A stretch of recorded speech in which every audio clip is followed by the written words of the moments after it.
But I don't understand, Mr. Sorabji, at a time when this government is battling so many scams as a credibility deficit, why would not immediately tonight conceding to a more stringent Lokpal bill in principle? It would be a political masterstroke. Of course. Why is that not being done? No, that's true. No, but that's the question is what exactly are the loopholes in the bill that the government is contemplating. I entirely agree. The point of view was to take into consideration, but Arnab is a very seminal legislation. Everything has to be thought about it. The power of the Lokpal, that's what I said. And for that matter, there should be active communication with Anna Hazare and the people who represent this point of view, and there should not be, I think there's a trust deficit. They don't believe the government is serious. That's the reason they don't want to really thinking about it for 42 years now.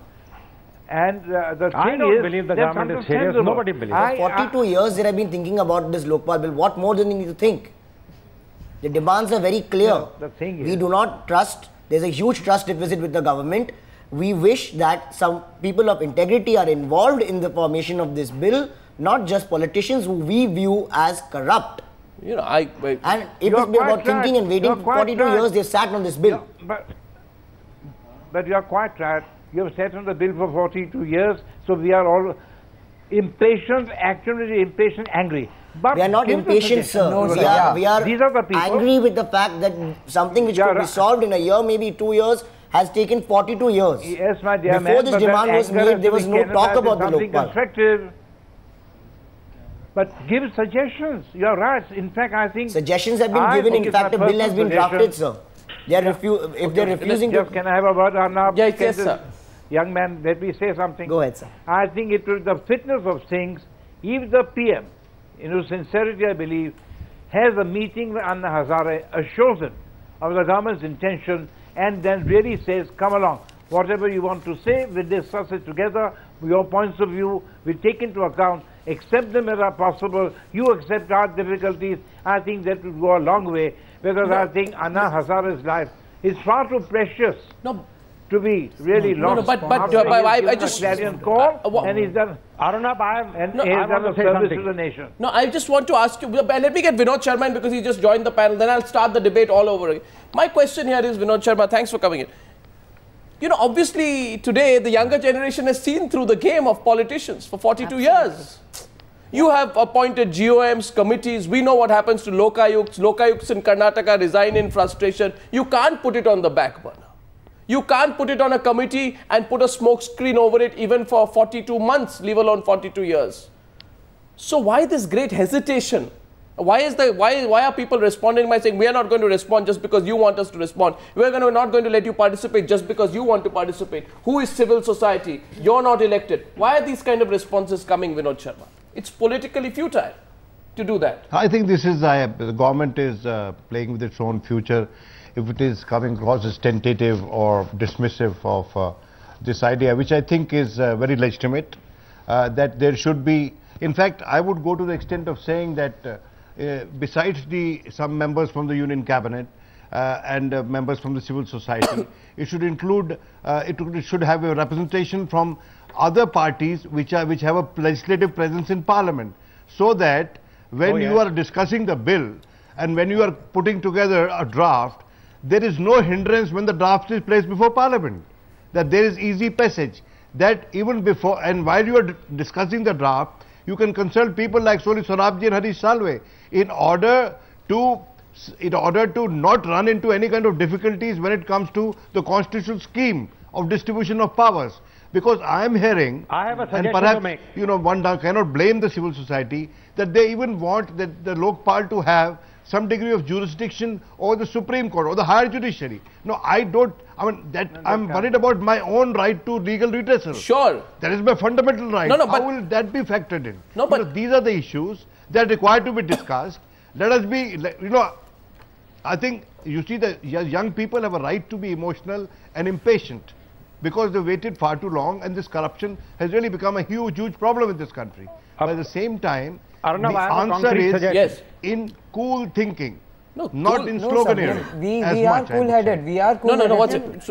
All I want to say is that This is the usual argument trotted out by political parties to, these are just delay tactics. Today, this movement has been hijacked by the young of India. They're not interested in these technical arguments. They're not interested. They want to see something happen. Yes, they're impatient. Yes, they're angry. Yes, they're frustrated. They want to see something happen right now. Pawar resigning is a mere symbol of that. They're happy with that, but they want to see something beyond a resignation, which is pretty meaningless to them. I can suggest what they can do now. Go on. The government should appoint a group to draft the bill. Yes, that's exactly what we are asking for. They can be ministers, but they will just be members of the bill. And the government must give an undertaking to this nation that the bill in the form in which it is finally presented by this group will be passed by Parliament. It's a moral undertaking. It's not legally enforceable. But that should be the political and moral undertaking. So why are they not doing so? Younger generation.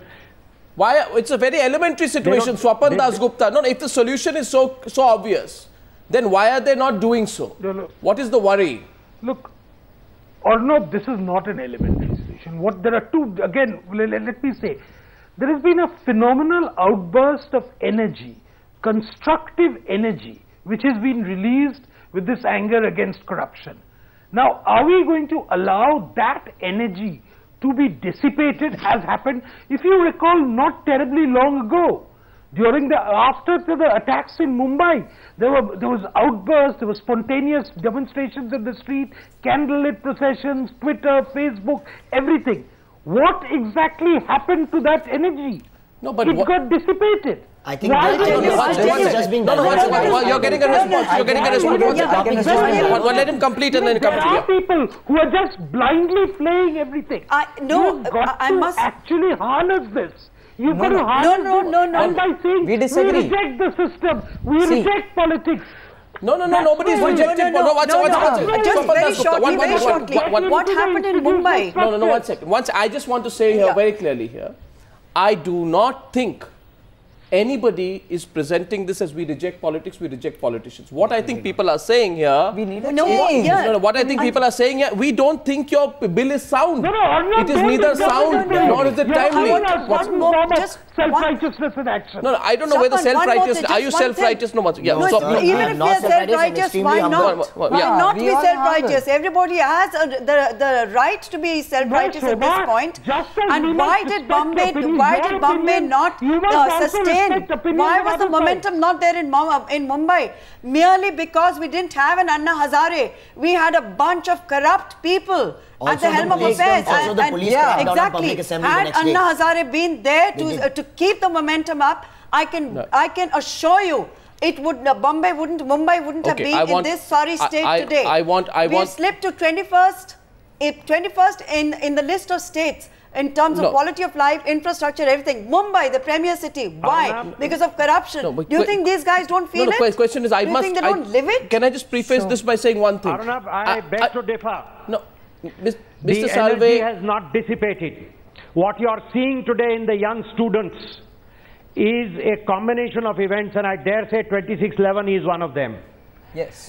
Absolutely right. Yes. I am not at all satisfied with the government's response. Yes. Or to 2611 and events that have transpired. And let us not fool ourselves. If our systems were not as eroded and corrupt as they were, 2611 would have been prevented. Absolutely well said. This energy is not dissipated. I want Swapan Dasgupta, I'm going to keep this very balanced first. I'm going to come back to you, but I must come to Aditya and Akshay want to respond. Just one thing. Can I just have one thing? I have been absolutely amazed and delighted at the manner in which the youngest participants on my show have read the nuances of what is the government's proposal versus what is the civil society proposal. It's not an unthought response. Yes. It's not an unthought response, but you want to respond to what Mr. Swapan Dasgupta said there. Go ahead. Yeah. Go ahead. Firstly, let's not malign our generation by saying we're just impatient, we're not cool-headed. And even if we do accept the fact that we are not cool-headed, 42 years of cool-headedness hasn't got us a strong anti-corruption mechanism. Today we have got a bill has been drafted. A bill is not drafted out of impatience. It doesn't happen over 1 hour. Oh, I'm angry that somebody took money from me for my ration. I will write a bill. Yep. No, it has been thought out. There have been points which have been raised which about bringing back the money which a corrupt official has taken. Points have been raised on what is the timeline of prosecution. Points have been raised, what is the timeline of investigation? That's who true, can complain? How can the complaint be made? All these are well thought out points. I don't think somebody who was impatient has done this. And an impatient person would not know that these are the points. He would just say corruption kharab hai. Corruption mitao. Corruption mitao. Swapan Dasgupta, you're hearing that tonight.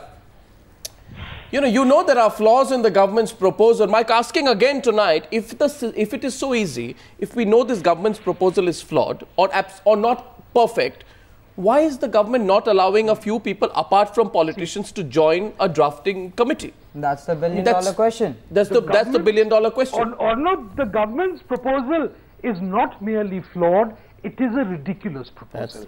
I don't think they are at all, the government is not at all sincere in pushing through a piece of legislation that is either effective or has teeth.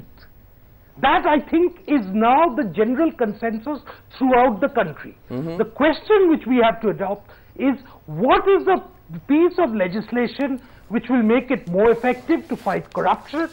And secondly, what is the role of society as a whole, by which I include people who are not elected, people who don't stand for elected office? How do we include them in the process? These are the two basic questions which have to be grappled. No, because it has been argued. I believe that Anna Hazare's movement is a very, very valuable input into the whole process. Because Mr. Dasgupta, it is one input. There are other inputs which are going to come in. Now it's time that the entire thing, but Anna Hazare's movement, or those who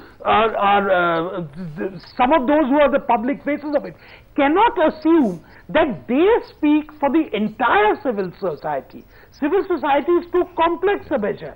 And secondly, they have to be mindful how existing institutions in India must be strengthened. But what do you do when existing institutions fail you for 42 years? No, when there is an because you ask them in a different way doesn't necessarily mean you are casting aspersions on the integrity of